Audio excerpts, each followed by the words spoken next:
vamos a escuchar sobre todo a Daniel, no os preocupéis. No, Hoy los periodistas vamos a intentar hablar poco, que ya hablamos mucho en otros ámbitos. No. Así que aquí, Daniel, cuidado, estamos en la sala Rothbard, ¿eh? En la sala Rothbard. Esto impone, es que los nombres, cuando uno da clase, yo aquí que soy profesor también en la Marroquín, ver los nombres de las clases impone, porque dices, como me equivoque en algo, está ahí el espíritu, ahí vigilándote.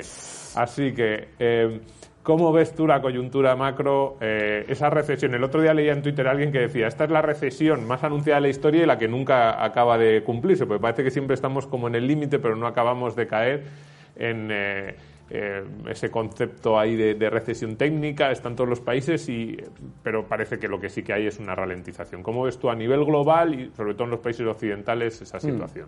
Sí, aquí se habla mucho de que, claro, los países están escapando de la recesión, ¿no? Hombre, la primera razón por la que se escapa la recesión, entre comillas, es por una razón puramente de cálculo, ¿no? El Producto Interior Bruto real se deflacta con un deflactor del Producto Interior Bruto que está muy por debajo de la inflación. Entonces, si la inflación está al 7%, el deflactor del PIB está al 3,5%, resulta que escapas la inflación, escapas la recesión, pero en realidad es simplemente una cuestión del cálculo del deflactor, ¿no? Por ejemplo, Estados Unidos, el último dato, el deflactor del PIB mágicamente pasa del 6% al 3 y pico, ¿vale? Bueno, pues eso es muy del cálculo de los estados, ¿no? Y pasa en todos lados, no es de que en España se esté maquillando, no sé cuántos.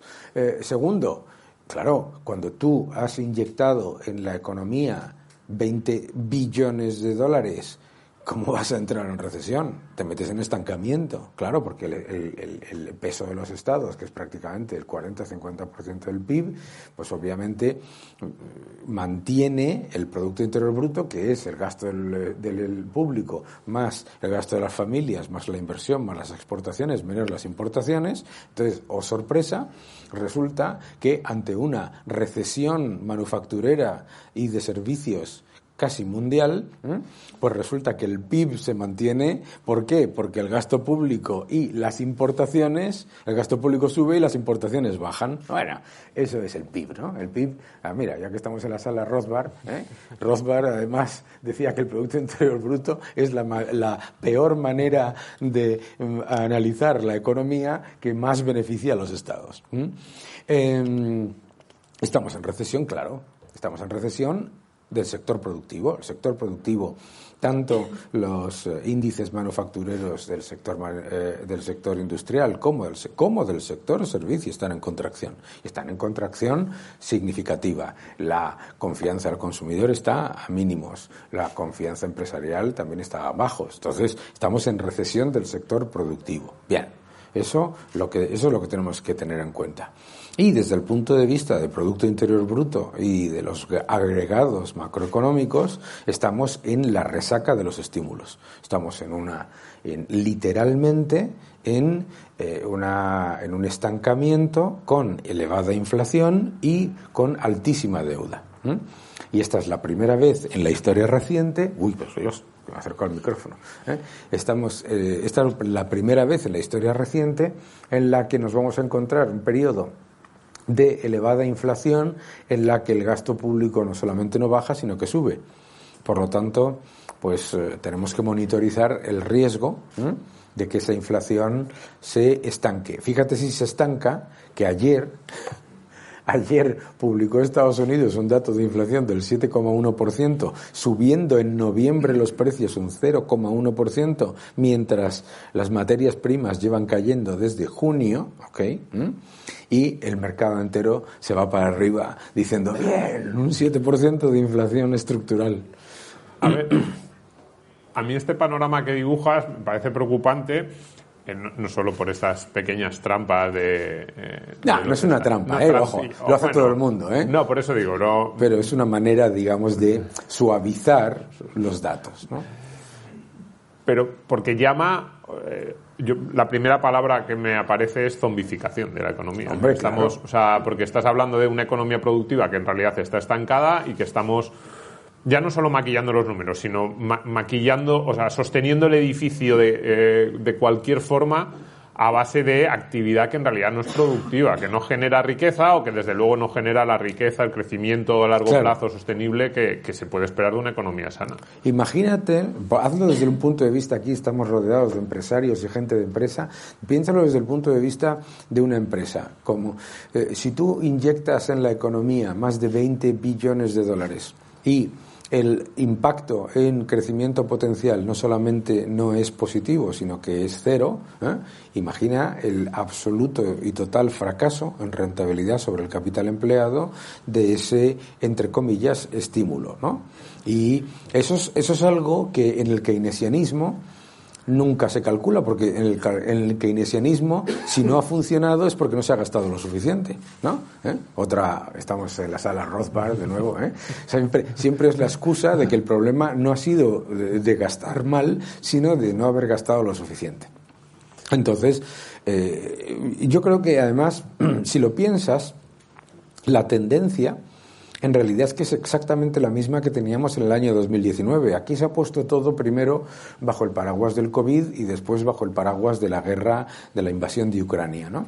Y dices, bueno, fenomenal, pero es que nos olvidamos que en el cuarto trimestre de 2019 Alemania estaba al borde de la recesión, Italia estaba al borde de la recesión, Francia estaba al borde de la recesión, ¿sabes? Es que parece como que hasta el cuarto trimestre del 2019 la eurozona y los países desarrollados iban fenomenal, ¿no?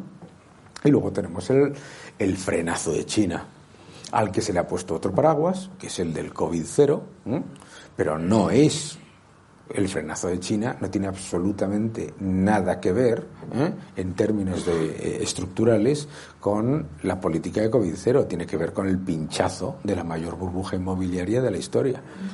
Correcto. ¿Y ahí cómo estamos nosotros, digo España? Pues fíjate, imagínate, estamos en estancamiento con récord de turismo. O sea, el gran motor de la economía es el turismo, que es una maravilla, y eso nos está permitiendo, lo que tú acabas de decir, escapar la recesión. Pero es básicamente el turismo lo que está sosteniendo la economía de una manera pues ligeramente mejor. Pero fíjate que en el tercer trimestre el Producto Interior Bruto de España ha avanzado exactamente lo mismo que el de la media de la eurozona, pero nosotros con récord de turismo, nosotros sin exposición al problema del gas ruso y los otros sí, y los otros sin el motor del turismo y con el enorme problema del gas ruso. Correcto. ¿Y cómo ves? Has mencionado un par de veces el tema de y justo las noticias de ayer, yo lo tenía aquí apuntado, ese 7,1 de Estados Unidos, el alborozo alrededor de un 7,1, que a mí también me llamó la atención. Sí. ¿Cómo crees que se va a sustanciar esto? Porque yo no leo o no se anticipa ningún escenario realmente bueno. Es decir, claro, de que te baje la inflación de forma más o menos rápida, gradual, a base y con un crecimiento económico sano. Al final todos estamos anticipando que va a haber o que nos vamos a estancar en una inflación muy superior a la que los bancos centrales en estos últimos años han dicho que tienen como objetivo ese 2%, que va a ser una inflación superior, que encima a algunos estados no puede no venirles mal, pero que sí que va a generar muchas distorsiones, o que si vamos a bajar al 2% va a tener que ser a través de medidas muy duras, claro, a través de mucho sufrimiento en términos de crecimiento económico. Claro, bueno, y luego, por supuesto, también cambiando el cálculo, ¿no? En el anuncio de la inflación de ayer, del Bureau of Labor Statistics de Estados Unidos, lo primero que aparecía arriba es que en enero se revisa el cálculo del IPC, ¿no? Que eso siempre ayuda, ¿no? Pero ¿qué es lo que está ocurriendo? Lo que está ocurriendo es que hay todo un consenso intentando normalizar una inflación que es 4 veces superior a lo que debería ser, ¿no? Y que sobre todo que es 3 veces y media superior a lo que debería ser, teniendo en cuenta que esto es lo que no se dice, ¿no? Que el petróleo ya está en negativo en lo que va de año, el precio de los alimentos está en negativo, el precio del trigo está en negativo, o sea que la excusa de la invasión de Ucrania está desapareciendo del argumento inflacionario y sin embargo los precios en Estados Unidos ayer, en noviembre, subieron un 0,1 con el 80% de los precios subiendo. Y yo creo que ¿a qué nos tenemos que acostumbrar? Pues tú lo acabas de decir. O se combate la inflación, y eso no se puede hacer, no se pasa de una inflación del 7% a una del 2% con alegría, ¿no? Esto es como la resaca, ¿no? Tienes que pasar. Entonces, si quieres curarte la resaca, como nos decían cuando éramos adolescentes, tú no, que lo eres todavía, pero que nos decían que te tienes que tomar una cerveza, pues sigues borracho, ¿no? Entonces, o se combate la inflación, y eso va a tener consecuencias absolutamente relevantes a corto plazo, o no se combate la inflación y entonces el riesgo de esta inflación es mucho más alto y es mucho peor. Yo prefiero un mal año de mercado, de lo que sea, me da igual, ¿sabes? Prefiero un mal año a una mala década. Es que ese es aquí ya nos metemos casi en terreno político, pero dos de los políticos que más se citan, pues Ronald Reagan y Margaret Thatcher, que encontraron unos países en una situación, pues eso, alta inflación, problemas de crecimiento, y ahora decimos, desde nuestra perspectiva, pues fueron muy exitosos. Pero cuidado, los 2 primeros años de gobierno de uno y de otra fueron muy complicados, claro, con muchísima tensión social y encuestas no especialmente buenas para ninguno de los dos. Luego los vemos que, Ronald Reagan fue el presidente probablemente más exitoso de Estados Unidos último medio siglo, que se fue con mejores datos de reconocimiento, de apoyo popular. Pero el primer año y medio, 2 años de Reagan, y no solo Reagan, con la Reserva Federal de Paul Volcker tomando aquellas medidas, fueron muy complicadas. Entonces, claro, necesitas un impulso político, necesitas una decisión, una determinación de decir, voy a hacer esto, aunque durante, claro, un año sea muy complicado, que yo no sé si tú lo ves por ahí, si ves en algún sitio de la sociedad occidental ese impulso político. No, el inventor de todo el lío del culturismo, se llamaba Joe Weider, decía no pain, no gain, ¿no? La idea esta del aterrizaje suave y vamos a monitorizar, eso no existe. No existe. Si engordas masivamente, que es lo que ha ocurrido en la economía, adelgazar cuesta. Y cuesta, y como también citando a importantes economistas, como decía la jefa de ballet de Fama, hay que sudar, ¿no? Entonces... la fama cuesta al héroe. La fama cuesta al héroe, ¿no? Era así. ¿Cómo se nota la edad que tenemos? Eso te iba a decir, que los adolescentes se nota ya. Aquí hay gente joven, aquí hay gente que dice, ¿qué narices está diciendo esta gente? Eso es. Sí. Vamos a tener que sufrir. Y si no sufrimos, vamos a tener inflación elevada durante más tiempo. Y la gente este año dice, bueno, pues inflación elevada durante más tiempo, si no lo pasamos mal, pues no está tan mal, ¿no? No está tan mal, claro. No está tan mal porque lo estás viviendo en el año en el que todavía estás consumiendo ahorro.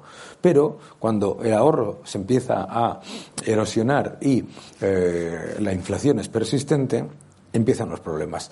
Todos los que estamos aquí, que peinamos canas, hemos vivido esta inflación. Y que a mí me cuenten ahora como escenario, digamos, amigable, el de la estanflación, es no tener ni idea del efecto devastador que tiene sobre las empresas, sobre la inversión, sobre las familias, sobre todo. Entonces, por eso yo digo, es mucho mejor pasar un año malo que pasar una década peor. Y desde el punto de vista de las inversiones, ese año malo parece que lo estamos pasando ahora, como decía Luis Ferrantes, esa situación de malos resultados en renta variable, en renta fija, casi no hay nadie que se salve. ¿Cómo se está sustanciando eso en esos principales mercados, pero también en el resto de las inversiones? Hoy venimos aquí a hablar del sector inmobiliario. ¿Qué está haciendo el dinero? ¿Qué está haciendo la inversión? ¿Hay lugares en los que podamos ver que hay oportunidades? ¿Qué se están planteando los grandes inversores cuando vas a Londres, a Nueva York? ¿Qué te dicen? Te dicen, no sabemos qué hacer, tenemos así el dinero cogido, pero también, claro, con una inflación del 7%, que está en el 10%, tener el dinero así agarrado tampoco te sirve de mucho. Claro, si tienes el dinero en depósitos te lo come la inflación, y si tienes, este es el riesgo de la estanflación. En los años de estanflación las inversiones pues no cubrían el retorno de la inversión. Yo creo que este año nadie ha hecho nada. O sea, todo el mundo, en cuanto a su exposición y a su posicionamiento, ha mantenido el que tenía. Y dice, bueno, está cayendo todo. Cuando está cayendo todo, ¿sabes? Es como cuando todo el mundo suspende aquí en las clases, ¿no? Dice, pues si todo el mundo suspende no me ha ido tan mal, ¿no? Será culpa del profesor. Será culpa del profesor, que también suele ser. A veces pasa. Pero entonces, ¿qué es lo que pasa? Que de momento hemos vivido un año en el que todos los inversores en todos los activos, private equity, inmobiliario, renta fija, renta variable y combinados, todo el mundo lo que ha decidido es cerrar los ojos y esperar a que vuelva la alegría. ¿Y qué es lo que espera el mundo entero? Si ves las estimaciones de consenso para el año 2023, es que va a volver la alegría, ¿no? Los bancos centrales se van a dar la vuelta, van a volver a inyectar liquidez, los tipos de interés van a dejar de subir en junio, bla, bla, bla, bla, bla, bla. Esa es la retórica, ¿no? Entonces, ¿qué es lo que debemos hacer? Lo contrario. Lo que debemos hacer es prepararnos para que esa retórica no se cumpla, porque no se ha cumplido en el año 2022, ¿no? Entonces, ¿y por qué? Porque si tú te preparas para que los bancos centrales se den la vuelta y empiecen a inyectar liquidez y a bajar tipos en junio, seguro que el riesgo con respecto a la rentabilidad que vas a tomar es muchísimo mayor. Sin embargo, si te preparas para que los bancos centrales ante una inflación persistente, en vez de subir los tipos al 3%, los suban al 4%, en vez de subir los tipos al 5% en Estados Unidos, los suban al 6%, que es bastante más probable, pues si no lo hacen, te va a ir bien, y si lo hacen, te va a ir bien. O sea, lo curioso de este entorno es que a los que nos llaman agoreros, si tú dices, vamos, pues si tú te preparas, como dicen los ingleses, ¿no? Si tú te preparas para un escenario, no en lo peor, sino un escenario extremadamente acomodaticio, piénsalo. O sea, si tenemos el año que viene una estimación de consenso de que la inflación en la eurozona va a ser de alrededor del 4%, pero ¿quién es el que de verdad se puede creer que el Banco Central Europeo va a tener los tipos al 2,5%? ¿Sabes? Entonces, hay que ser, yo creo que lo bueno de este fin de año es que estamos como un 70% descontando ya un escenario más realista. Pero hay todavía una enorme complacencia, porque no en esta sala, en todo el mercado, 3 décadas, 2 generaciones consecutivas de inversores que no han visto nada más que políticas expansivas, nada más. Y por lo tanto, por defecto, siempre asumes que la política tiene que ser expansiva. Y eso no es así, como le pasó, por otro lado, a los que invertían en el año 82 o en el año 83. Eso no es así. Si la inflación continúa a niveles del 4, del 5% el año que viene, la Reserva Federal no se va a quedar en el 5% y no puede. Yo he trabajado con 2 gobernadores de la Reserva Federal y un expresidente. No pueden. No penséis, es que, claro, no se van a atrever a hacerlo porque entonces baja mucho la bolsa. 2022. No se van a atrever a hacerlo porque entonces los estados se financian más caro. ¿Cómo que no se van a atrever a hacerlo? Bueno, y en España, además, estás hablando de la Reserva Federal, pero encima el Banco Central Europeo, que ni siquiera responde que va muy por un solo país. No, y que además que tiene muchos países. Yo el otro día veía, con los datos de inflación últimos, que decían, bueno, en España está más o menos bien.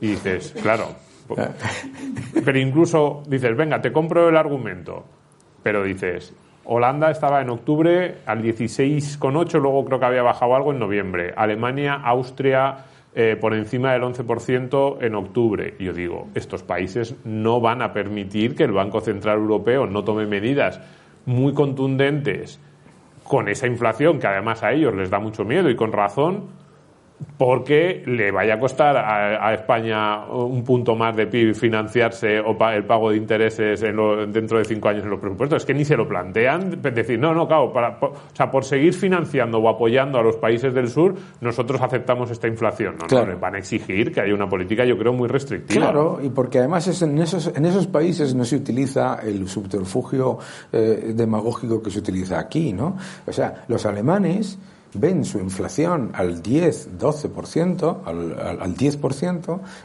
y tienen ahí abajo Suiza con una inflación del 4%. Y dicen, un momento, ¿sabes? O sea, ¿cuál es la diferencia? Que estos no se han dedicado a imprimir euros como locos. Tienen la misma exposición a Rusia, la misma exposición a todo. Y tienen una inflación que es menos de la mitad. Estamos de broma. Es que esto es como lo de Argentina con Uruguay, ¿no? Que en Argentina dicen, no, la inflación es multicausal. Y en Uruguay tienes la inflación casi 10 veces más baja, ¿no? Entonces, no, o sea...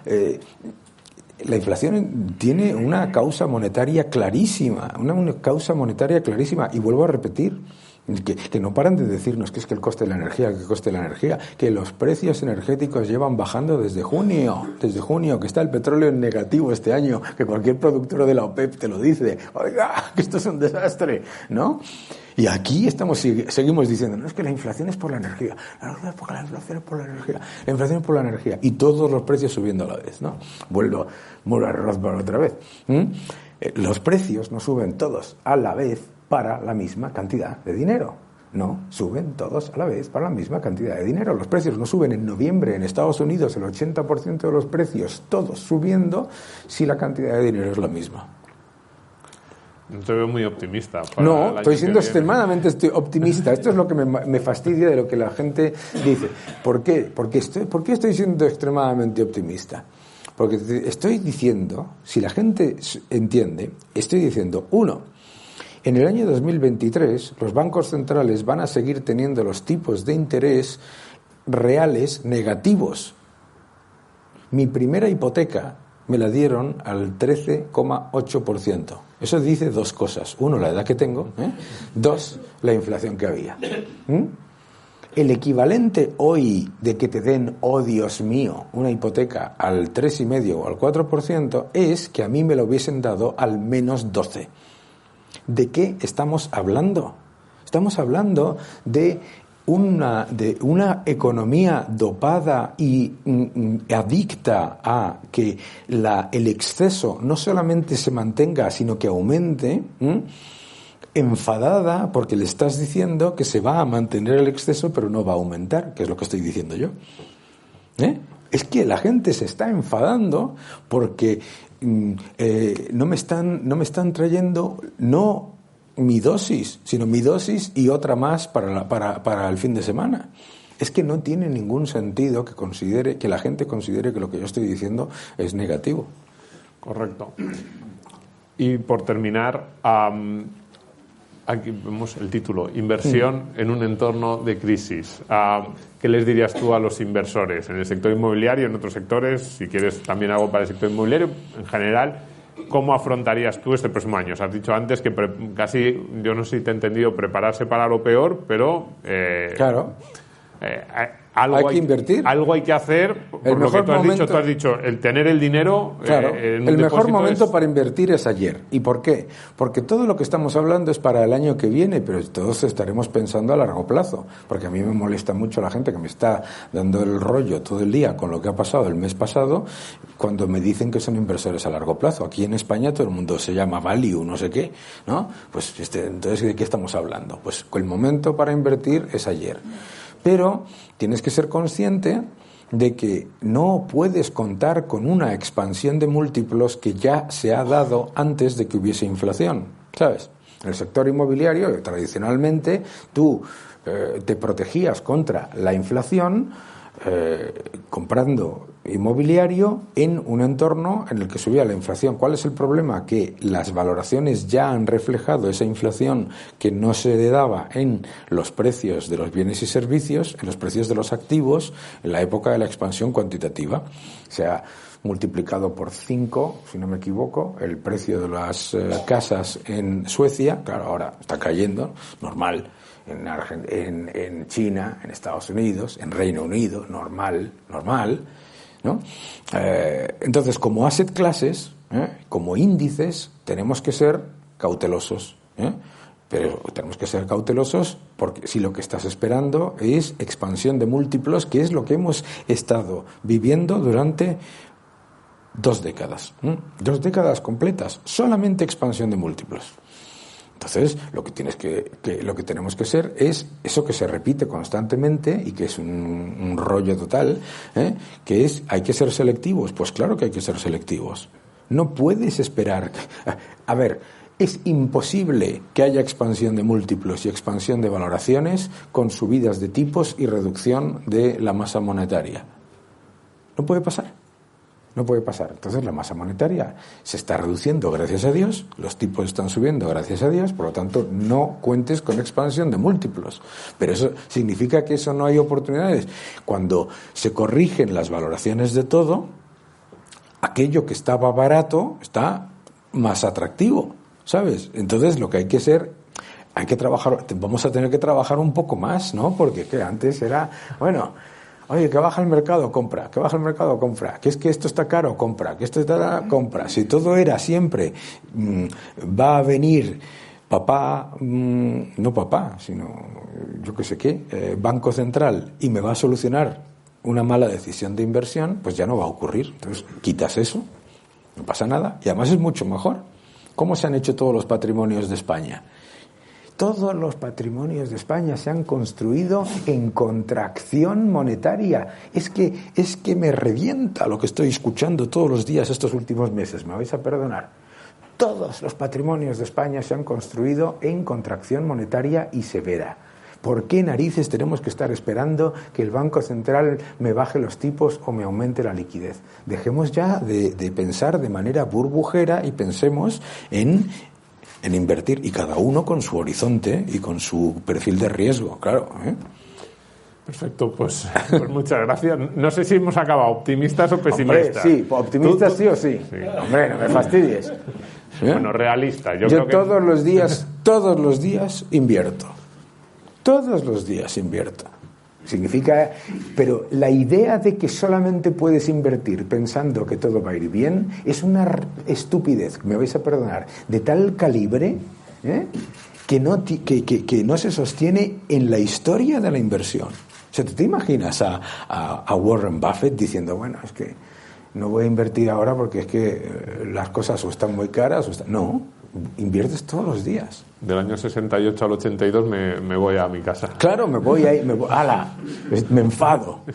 No me traen más chocolate y más azúcar y me enfado y no, pues todos los días hay que invertir y hay que invertir con cabeza, sabiendo que va a haber contracción monetaria incluso si los bancos centrales son acomodaticios, porque hace el cálculo. 20 trillones de dólares, perdona que me extienda, 20 billones de dólares inyectados en la economía en un año. Se reducen en 6 y tienes que reducir otros 2, que es déficit que los estados van a refinanciar sí o sí. Por lo tanto, tienes que contar con 8 trillones de dólares menos de liquidez en el año 2023, sí o sí, no pasa nada. Pues claro, nos ganaremos la vida, claro. Y además, como tú dices, yo también creo que a largo plazo sería más sostenible, incluso probablemente medidas más... Te voy a decir, mucho más sostenible. ¿Por qué? Porque luego, cuando viene una crisis financiera, que vienen, luego, entonces, los que sufren son la gente, no la gente que ha invertido mal, la gente que ha invertido caro, no, la gente que no ha invertido nada. Y eso es lo que yo no quiero. Bueno, pues muchísimas gracias, Daniel, muchísimas gracias a todos. Yo creo que ha sido una exposición fantástica para iniciar la mañana, así que pues ahora os dejamos a los del sector a ver cómo capeáis este panorama que ha planteado Daniel, pero yo creo que este último mensaje está muy claro. Hay que invertir sí o sí porque claro, es que no hay otra el mejor alternativa. momento para invertir es ayer, siempre.